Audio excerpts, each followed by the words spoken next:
Alright guys, in this video I want to go over the console in the browser because this is something that we'll be using throughout the entire course and you'll be using throughout your entire career as a front-end or full-stack web developer. Now every browser, no matter which browser it is, I'm using Chrome, they all have what are called developer tools or dev tools, and in Chrome you can go to the menu and you can go to more tools and then developer tools, or you can on Windows, I believe it's F12, you can toggle the dev tools, and then on a Mac you can do Command Option I. Now you'll see there's a bunch of tabs here. You're probably familiar with the Elements tab where you can highlight elements, you can see the CSS, you can even edit page elements. Of course this is only on my machine. If I reload it goes back, but you can do a lot with the Elements tab. But that's for HTML, CSS. The console is where we'll see all of our front-end JavaScript warnings and errors, and we can log things to the console, and that's what I want to get into in this video. Now you can also go directly to the console with Command or Control. I think on Windows it's Control Alt J. I know on Mac it's Command Option J, and that will open, it'll go right to the console. Now, as I mentioned, this is where you're going to see your warnings and errors. For example, if I go into my script here and I just put in an A and I save that and it runs, we're going to see this reference error. It says A is not defined, shows me the line number and the file where it's coming from.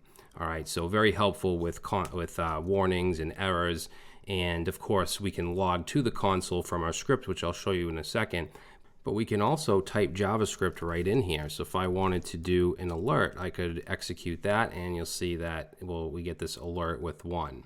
Now we're going to see undefined on the next line, because what this is if there's a result of the expression, then it will be put here. And there's no result to alert. We're just running an alert function. If I were to do, let's say, 1 plus 1, then it's going to show me 2.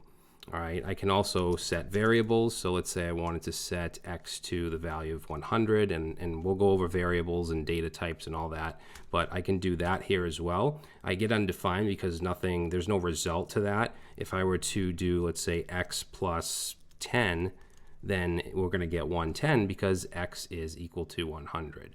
Okay, I could use the date function if I wanted to get the date. So there's all types of stuff we can do here, but you're not going to do that very often. Maybe to do some testing and see if something is available on a DOM element or something like that, but it's not too often you'll type JavaScript in here.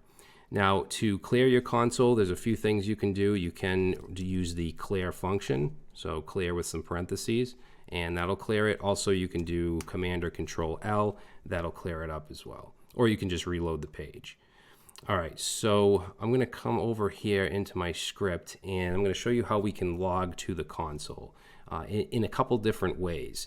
Now we do this with the console object. In fact, if we go over here and we type console in the console and hit enter, we're going to see the console object. Now objects are common in just about every programming language, and you can think of them as they're an entity that have properties and methods. A property is like an attribute or a value, where a method is a function, something that does something. And you can see that these are actually all methods. They have an F next to them. They're functions, and functions are executed with parentheses. And don't worry if you don't understand that. We'll get into functions in a little bit. Now there's quite a bit here, but don't let that overwhelm you because you're only going to use maybe 5% of these. Most of the time you're going to be using console log or console.log. So let's come over to our script. I'm actually going to reload the page just to clear that up. And let's look at console.log. Now what this is console is an object. And remember, an object has properties and methods. A method is a function, so log is the method that I'm using. And to execute a function or a method, you have to use parentheses. So I'm executing the log method that's on the console object. And we use this dot syntax in JavaScript to access properties and methods.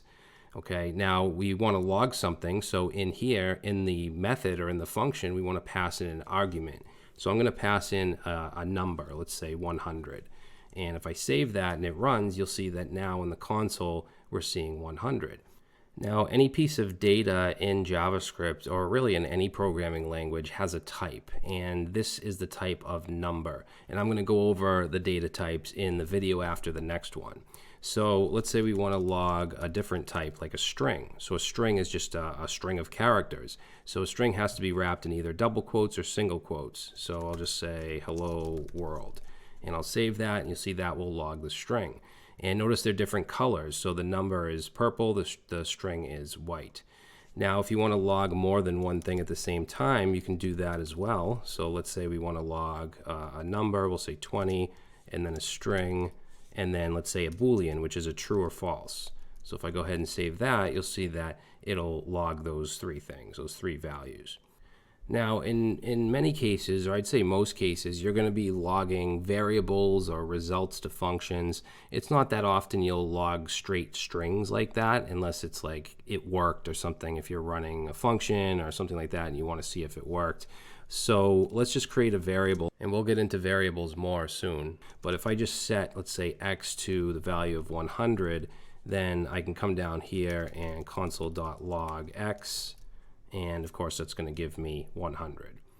All right, now there is another extension that I don't think I mentioned, and that is, let's see, where is it? Right here, JavaScript ES6 code snippets.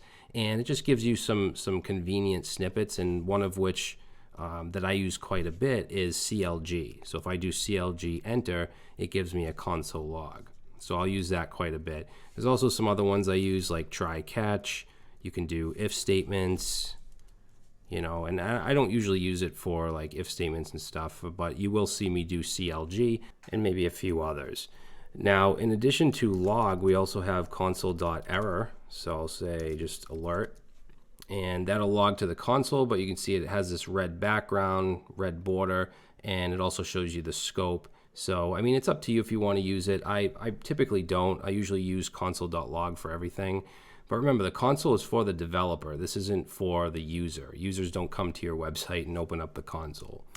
Now, in addition to alert, we also have console.warn. So I'll just say warning. If I save that, you'll see we get the yellow background. Pretty much the same thing, just a different color. And then we can also do tables for objects. So I'm going to do console.table, and I know we haven't gone over objects yet, but there are object literals, I should say, which are key value pairs, and they're wrapped in curly braces. So I'll just do a simple object with a name as the key, Brad as the value, and then email as the next key, and then Brad at Gmail for the value. And if I save it, you'll see this object is printed out as a table, which is kind of nice. And it also shows it as the object. Next one is groups. So we can do console.group and give that group a name. Let's call it simple. And then we can add some, we'll just take these three here and put those right underneath. And then we want to end the group. So we can say console.groupEnd.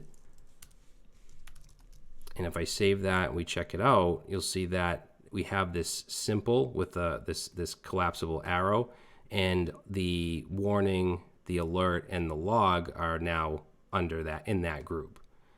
All right, now this isn't something that I use, but I just want you guys to know that this stuff is available. You'll probably only end up using console log 95% of the time.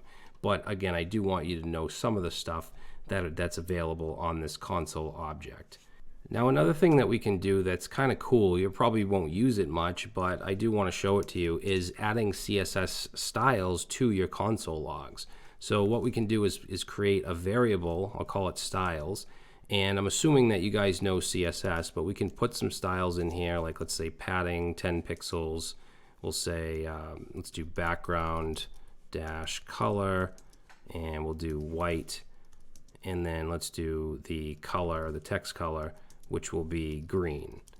Okay, so we just have a variable with some CSS. Now what we can do is a console log, and I'll put a string in here of hello world. And the way that we apply the styles is at the beginning of the string, we can add a %C, and then as a second parameter, we can pass in our styles.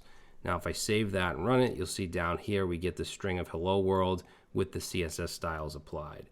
Now there are some other methods on the console object, but I don't want to spend too much time on stuff you're probably never going to use. So in the next video, we're going to look at code commenting. We're also going to talk about some of the helpful keyboard shortcuts that you can use while writing code.